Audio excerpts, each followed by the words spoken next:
সেই আদেশের একটা প্রশ্ন গণভোটের মধ্যে দেয়া হলো, যেটা আমার পড়তে লাগছে 3.5 ঘন্টা। अच्छा अच्छा अच्छा अच्छा अच्छा ठीक है अच्छा। দেখেন 30 মে 1977 সালে গণভোট হয়। গণভোটের প্রশ্ন কি? 30 মে 77 সালের এই গণভোটের প্রশ্নটা কি? হ্যাঁ, প্রশ্নটা হলো রাষ্ট্রপতি major general Ziaur Rahman BU এবং তাহার অনুসৃত নীতি ও কর্মপন্থার প্রতি আপনার আস্থা আছে কি? হ্যাঁ অথবা না বলুন। 88% লোক হ্যাঁ বলেছে। কয়টা নীতি? কইছে নীতি। এখন তো 4 প্রশ্নে 3 ঘন্টা লাগে, তখন নীতি পড়তে কত সময় লাগতো? আর এখন আমার সালাউদ্দিন ভাইয়ের 4টে মাত্র প্রশ্ন।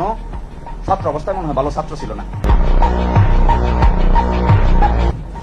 আমরা তো ভালো ছাত্র ছিলাম, সবসময় আমাদের 4 প্রশ্ন পড়তে, আমার ধারণা ফুয়াদ, আমি, তুষার, আমরা যারা আছি, আমাদের 4 প্রশ্ন পড়তে 2 মিনিটের বেশি লাগবে না। কিন্তু আমার ভাইয়ের 4 প্রশ্ন পড়তে 3 ঘন্টা সময় লেগেছে।